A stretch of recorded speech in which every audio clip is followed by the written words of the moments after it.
let's just define a platform company for the benefit of everyone, at least the way we see it internally at ITUS, right? Then we can talk about business models being at risk and technically yields, which has the last play on valuation, because that's where yields even come into the picture, right? So a platform company, its evolution begins like this. You need to create your supply side, you need to create your demand side. And the first 5 to 10 years of creating this requires a lot of burn, because end of the day, why should a supply side and the demand side come into you creating what is called a marketplace? Because after that, after you create this, the cost of an additional supply side coming into your platform, which is what is called a customer acquisition cost, should keep dropping. And the same thing should happen on the demand side. So effectively, if these dynamics don't actually come true, it is really not a platform, right? So in the old sense, if you think about it, in my world, even a hospital is a platform. A retailer is a platform. Because if you think about, let's say a footwear retailer, right, who basically doesn't get into manufacturing and works with, say, 300, 400 suppliers all across the country, that's a platform to you. The only issue there is he has to make his unit economics at a store level work. So he can't scale up much faster than what a typical platform in the digital world can scale up. That's the difference in terms of a dynamic. So very few companies really have these platform-like characteristics, right? What they have done is they have grown phenomenally well on the top line, right? Sure. And they have done that through a mix of marketing, burn, and some amount of discounting. Now, then the question becomes, as you move into unit economics profitability, can you do that by acquiring your customers through a lower cost of acquisition, as a result of which your demand side, who's your consumers, get benefit, and you, as a result of which, accrete value through the lifetime value of a customer, right? So this is the core dynamics of a platform company, Sure. according to us. According to me and the team at ITUS, we personally feel very few companies in India have these characteristics as we speak yet, right? In our definition, many of them don't even fit this. Yes, the narrative is they are platform, as a result of which valuations are given, where you begin to value them from a price to sales perspective rather than a price to book or a price to earnings perspective. But if you don't have these characteristics, technically you can't be a platform. A very simple point of a platform is, at some point you need to stop diluting.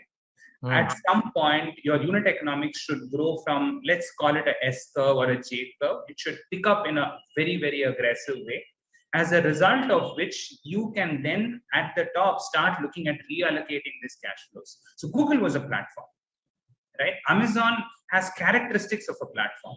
And in India, very few actually have that, according to us. So that's what I wanted to set as a context around what is a true platform. In fact, the oldest platform business that we don't talk about is an exchange. NSE is a platform. Sure, sure. So platform has characteristics of a winner-take-all market.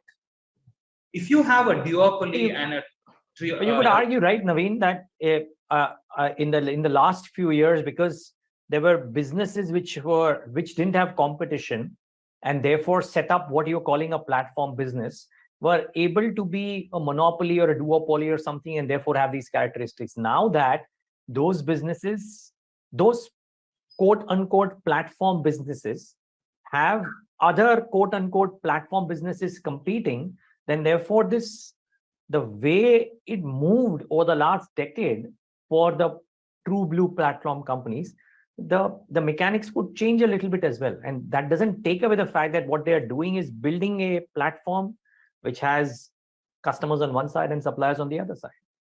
Correct. They do have that. So they basically are building an ecosystem with customers on one side, on the supply side, so on the demand side, and someone else on the supply side. But to move into a true platform, because eventually, where are we going towards all of this, Neeraj? We will get to valuation. And does that even get justified or not? So if you basically believe that this demands a platform like valuation, then it needs to show platform like characteristics. Okay. So over the last 10 years, when you were building with competition, your edge was your ability to raise capital, right? And once you don't have that edge anymore, then the question becomes the dynamics of the platform should take over, which basically means your cost of acquisition of a user comes down. See, today, if we were to take an old school example, even if BSE spends a lot of money, if you are doing an IPO, Neeraj, where would you do it? Right? It's clear. So then the question is, that's the platform characteristic. So even if BSE discounts by giving me a much lower cost of execution, am I going to move there? I can't. Right? So that's your platform characteristic. I can have, let's say, Yahoo come out with another search engine, for example. Am I going to go there? Because it doesn't have that platform like network effects. So a platform needs to inherently show a network effect. A simple example, right? Because eventually our conversation would go into food tech and delivery businesses. Right, it would get there. I mean, because it is your true hallmark of what we call, or rather what everyone defines as a platform business. And in my mind, it's not showing that characteristic yet. I'm not going into the valuation, but it's not, because if I'm running a restaurant, am I wholeheartedly wanting to go into Zomato today? See, 2 years back, it was different because delivery was a core aspect of my business got disrupted. Today, I really don't need to because customers are coming back. So delivery is an ancillary feature. And if I'm going to have to pay 20-25% of my cut back, then I really am actually a disgruntled supply side user.